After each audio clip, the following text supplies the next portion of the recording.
21वां दिन। परमेश्वर के साथ ईमानदार रहें। सबसे ज्यादा प्रसिद्ध टेड टॉक्स कार्यक्रम में लाई स्पॉटिंग की लेखक पामेला मेयर ने दावा किया है कि किसी भी दिन में हम 10 से 200 बार झूठ बोलते हैं। चेक डाक में है, कल सुबह सबसे पहले आपके बॉयलर की मरम्मत करने के लिए कोई ना कोई पहुंच जाएगा, मैं ठीक हूं। कभी कभी ये खाली शब्द होते हैं, दिल होठों का साथ नहीं देता। हमें धोखा दिया गया है। हम उम्मीद करते हैं कि लोग हमसे सच कहें। हम आज के अपने पद्यांश में देखते हैं कि परमेश्वर झूठ और कपट से नफरत करते हैं। दाऊद कहते हैं, उनमें से प्रत्येक अपने पड़ोसी से झूठी बातें कहता है, वे चापलूसी के होठों से दो रंगी बातें करते हैं। यीशु ने यशायाह का वर्णन किया, ये लोग होठों से तो मेरा आदर करते हैं, पर उनका मन मुझसे दूर रहता है। हमने देखा कि यूसुफ के भाइयों ने अपने पिता से यूसुफ के भविष्य के बारे में कैसे झूठ बोला। आज हम यह भी देख सकते हैं कि वे अपने दिल में जानते थे कि वे परमेश्वर को धोखा नहीं दे सकते। इसी कारण हम अब भी इस संकट में पड़े हैं। परमेश्वर चाहते हैं कि आप उनके साथ ईमानदार रहें। उन्हें खरापन पसंद है। वह सुनना चाहते हैं कि आज आपके मन में क्या है। भजन संहिता 12 का 1 से 8। परमेश्वर से मदद मांगिए। दाऊद के दिल की यह पुकार है, हे परमेश्वर मेरी मदद कर। वह अपने दिनों में समाज की अवस्था पर शोक मनाता है। एक ऐसा समाज जो हमारे आज के समाज से अलग था। वह झूठ, छल, घमंड, लालच और स्वार्थीपन का उल्लेख करता है। वह परमेश्वर से याचना करता है। लोग अपने होठों से ऐसी बातें करते हैं जो उनके मन को नहीं दर्शाती। सभी लोग झूठ बोलते हैं। वे चापलूसी के होठों से दो रंगी बातें करते हैं। परमेश्वर उन लोगों से प्रभावित नहीं होते जो बोलने में चालाक हैं। मदद के लिए दाऊद की आरंभिक पुकार के उत्तर में परमेश्वर उससे कमजोरों और जरूरतमंद लोगों की मदद करने का वायदा करते हैं। अब मैं उठूंगा, जिस पर वे पुकारते हैं उसे मैं चैन और विश्राम दूंगा। फिर दाऊद परमेश्वर की विश्वसनीयता की तुलना अपने आसपास के लोगों, झूठ और खोखलेपन से करता है।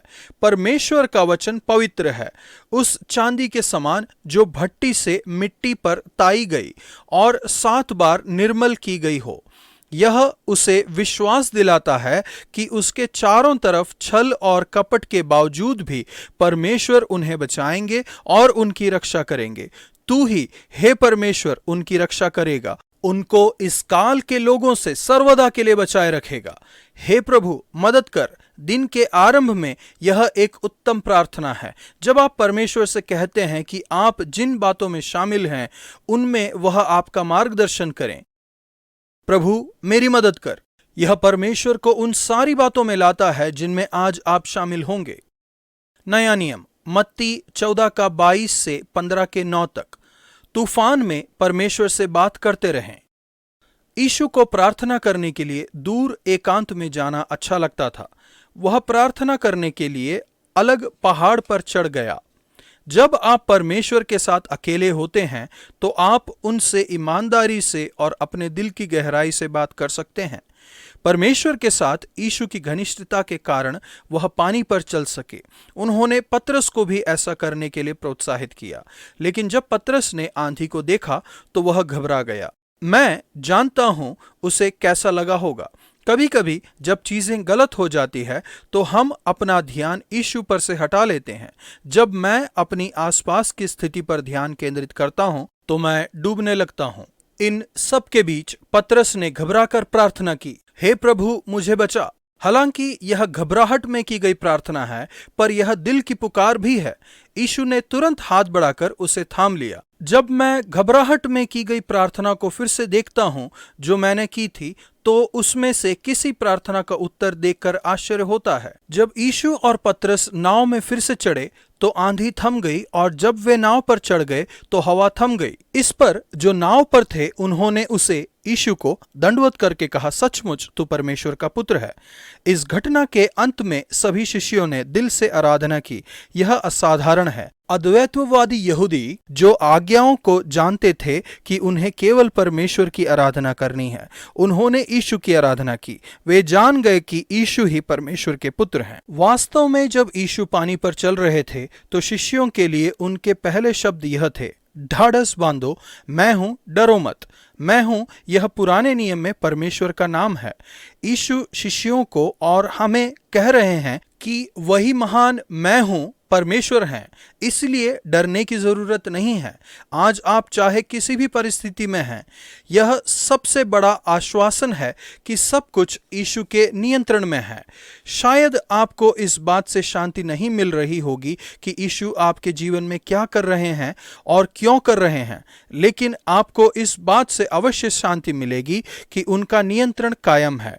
वे बीमारों को यीशु के पास लाए और उनसे चंगाई के लिए विनती की। वे उससे विनती करने लगे कि वह उन्हें अपने वस्त्र के आंचल ही को छूने दे, और जितनों ने उसे छुआ वे चंगे हो गए। अगले भाग में यीशु ने फरीसियों को बताया कि वास्तव में उनके दिलों में क्या चल रहा है।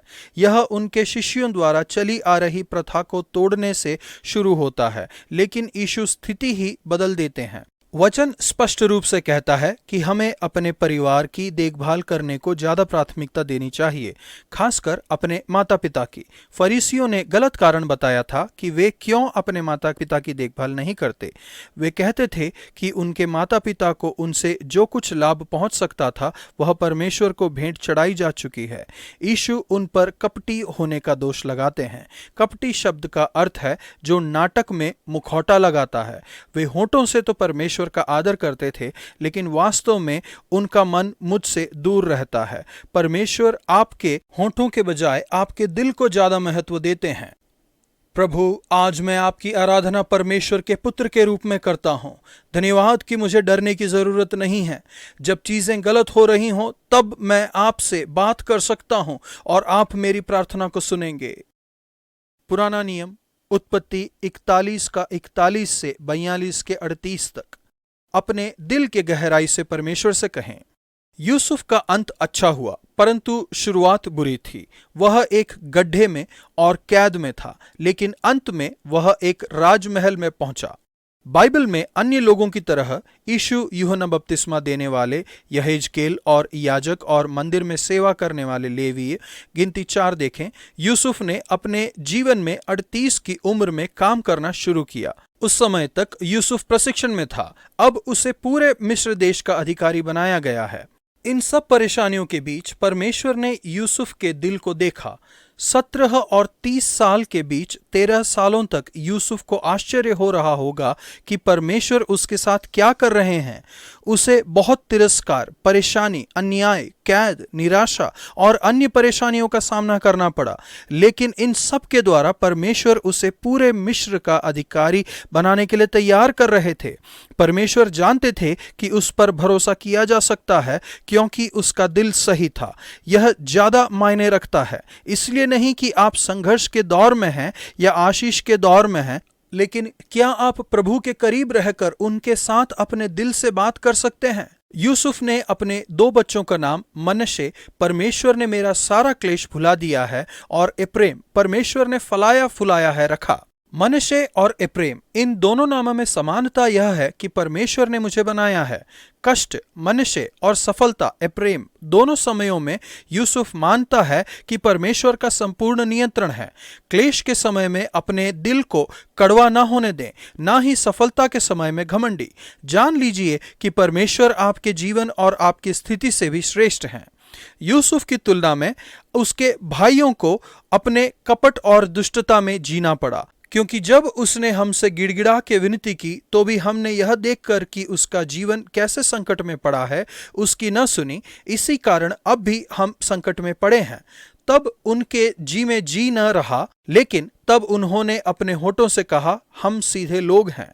इन सब के बीच यूसुफ का सपना पूरा हो रहा था। उस पर जो कुछ गुजरा था, इसके बावजूद वह परमेश्वर पर भरोसा करता रहा और उनके प्रति विश्वास योग्य बना रहा। इसकी शुरुआत बुरी थी, लेकिन इसका अंत अच्छा हुआ। परमेश्वर द्वारा दिए गए स्वप्न को कभी जाने न दें। भले ही यूसुफ के समान आपको एक गड्ढे या कैद से शुरुआत करनी पड़े, लेकिन अंत में आप एक महल में पहुंच सकते हैं। जैसा कि जॉइस मेयर लिखती हैं, इससे कोई फर्क नहीं पड़ता कि आपने शुरू कहां से किया है, लेकिन आपका अंत अच्छा हो सकता है। भले ही आज आप एक गड्ढे में हैं, लेकिन परमेश्वर अब भी आपको ऊंचा उठा सकते हैं और आप में और आपके द्वारा महान चीजों को कर सकते हैं। प्रभु, मुझे अपना जीवन पूरी ईमानदारी से जीने में मेरी मदद कीजिए कि मैं अपना जीवन आपसे प्रार्थनाओं में और अपने दिल की गहराई और ईमानदारी से बातें करने में बिताऊं। धन्यवाद कि आप मेरे दिल की पुकार सुनते हैं। विश्वास का उतार चढ़ाव। यूसुफ अपने समय के सबसे शक्तिशाली देश में माफी प्राप्त कैदी से लेकर उस देश का अधिकारी बना। पतरस विश्वास के साहसी कार्य पानी पर चलने से लेकर डर के कारण डूबने लगा।